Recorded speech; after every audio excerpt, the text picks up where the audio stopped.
Assalamualaikum warahmatullahi wabarakatuh. Salam sehat, salam sejahtera, dan salam bahagia. Bahagia buat kita semuanya. Bismillahirrahmanirrahim. Alhamdulillahirrabbilalamin. Asyhadu an la ilaha illallah. Asyhadu anna Muhammad Rasulullah.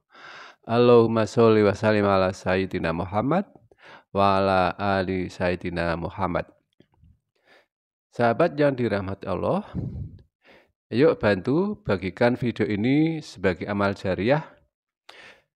Sebagaimana diriwayatkan oleh Muslim bahwa barang siapa yang mengajak manusia kepada kebenaran atau satu petunjuk, maka baginya pahala seperti pahala orang yang mengikutinya tanpa harus mengurangi pahala mereka sedikit pun. Jangan lupa juga untuk di subscribe ya. Berkaitan dengan selawat sebagai pujian terhadap Nabi kita Muhammad SAW, ya, ada beberapa hal tentang kehebatan dari sholawat. Bersolawat atas Nabi Muhammad SAW adalah amalan yang sangat dicintai Allah Subhanahu Wa Taala dan Rasulnya. Bahkan para malaikat senantiasa mendoakan orang-orang yang bersolawat kepada baginda Nabi Muhammad SAW. Berikut 9 nasihat tentang kehebatan selawat dari para waliullah dan para aulia Allah.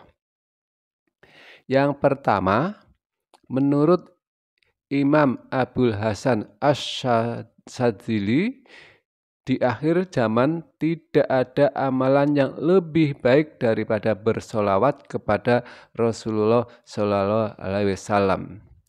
Ya, jadi menurut beliau bahwa di akhir zaman ini nanti ya tidak ada amalan yang lebih baik daripada bersolawat kepada Rasulullah Shallallahu Alaihi Wasallam. Kemudian yang kedua, menurut Imam Ibnu Hajar Al-Asqalani, beliau mengatakan bahwa tidak tertolak selawat atas Nabi Muhammad SAW. Jadi kalau kita bersolawat itu tidak akan ditolak, akan mendapatkan pahala. Yang ketiga, menurut Al-Hafiz Asy-Syaraji, semua dzikir tidak diterima kecuali dengan khusyuk dan hadir hatinya, kecuali sholawat, maka akan diterima meskipun tanpa khusyuk dan hadirnya hati. Ya. Jadi menurut beliau ya, menurut Al-Hafidz Al-Asy-Syarazi, beliau mengatakan bahwa kalau kita berzikir tanpa diikuti dengan khusyuk dan kehadiran hati, maka tidak akan diterima. Namun kalau kita bersolawat tanpa khusyuk, tanpa kehadiran hatinya, ini akan diterima. Yang keempat, menurut Syekh Abdul Qadir Al-Jailani, dengan membaca sholawat, seorang hamba dapat meraih keridhaan Allah Subhanahu wa Ta'ala, memperoleh kebahagiaan dan restu Allah, berkah-berkah yang dapat dipetik, doa-doa yang terkabulkan, bahkan dia bisa naik ke tingkat derajat yang lebih tinggi, serta mampu mengobati penyakit hati dan diampuni dosa-dosa besarnya. Ya, menurut Syekh Abdul Qadir Al-Jailani, beliau mengatakan bahwa seseorang hamba yang bersolawat, ya, seorang hamba dapat meraih keridhaan Allah, memperoleh kebahagiaan dan restu Allah, berkah-berkah yang didapat dipetik, doa-doa yang terkabulkan, bahkan dia bisa naik ke tingkat derajat yang lebih tinggi, serta mampu mengobati penyakit hati dan diampuni dosa-dosa besarnya. Yang berikutnya kelima, menurut Syekh Ibnu Athaillah As-Sakandari, Siapa yang merasa tidak memiliki amalan sholat atau sunnah dan puasa sunnah yang banyak untuk menghadap Allah di hari kiamat, maka hendaknya ia perbanyak membaca sholawat serta salam kepada Nabi Muhammad SAW. Ya, jadi kalau kita tidak banyak mengamalkan sholat sunat dan puasa sunat, kita hendaknya untuk berbanyak-banyak ya bersolawat kepada Rasulullah SAW. Yang keenam, menurut suatu salawat dari Allah cukup untuk seorang hamba dunia dan akhirat.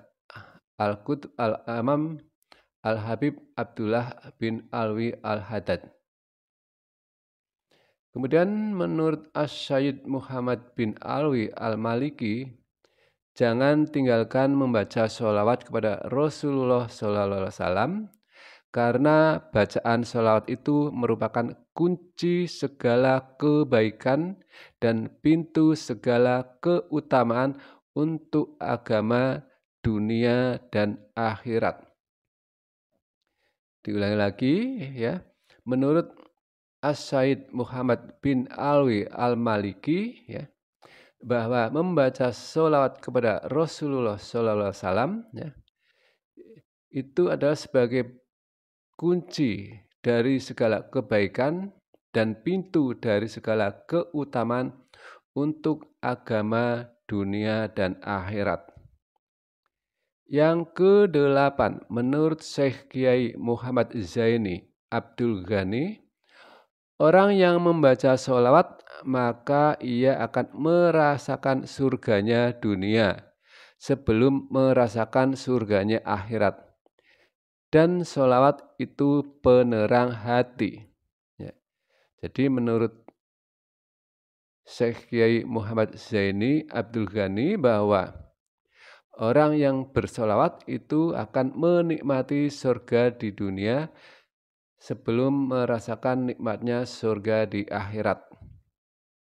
Maka dari itu, mari kita perbanyaklah bersolawat kepada baginda Nabi Muhammad SAW.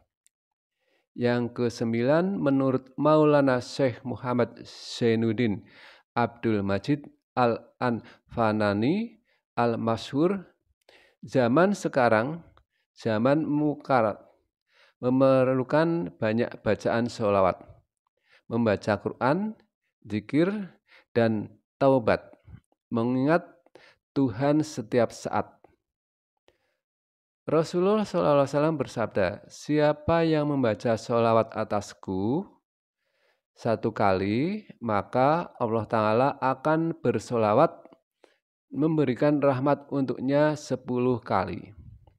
Ya, kita ulangi lagi ya. Menurut Sallallahu Alaihi Wasallam ya, beliau bersabda, barang siapa yang bersolawat kepadaku 1 kali, maka Allah Ta'ala akan bersolawat memberikan rahmat untuk yang bersolawat kepada Muhammad Rasulullah tadi 10 kali. Ya Allah, limpahkanlah rahmat kepada junjungan kami, baginda Nabi Muhammad dan keluarga Nabi Muhammad SAW. Amin, amin, ya Rabbal Alamin. Semoga Allah Subhanahu wa Ta'ala selalu memberikan Anda dan keluarga semuanya kesehatan, kebahagiaan, keluarga yang sakinah, mawadah, warohmah, kemudian dalam segala urusan, rezeki yang banyak dan barokah, ilmu yang bermanfaat, sukses dunia akhirat, selalu dalam lindungan Allah Subhanahu wa Ta'ala dimanapun kalian semua berada. Amin, amin, amin, ya Allah, ya Rabbal Alamin. Wallahu a'lam bishawab. Ayo dibantu dibagikan video ini supaya menjadi amal jariah sebagaimana diriwayatkan oleh Muslim bahwa barang siapa manusia yang mengajak kepada kebaikan, maka ia akan mendapatkan pahala seperti orang yang melakukan kebaikan tersebut tanpa harus mengurangi pahala mereka sedikit pun. Demikian, ada kehilafan dan kesalahan mohon dimaafkan. Semoga bermanfaat. Terima kasih dan wassalamualaikum warahmatullahi wabarakatuh.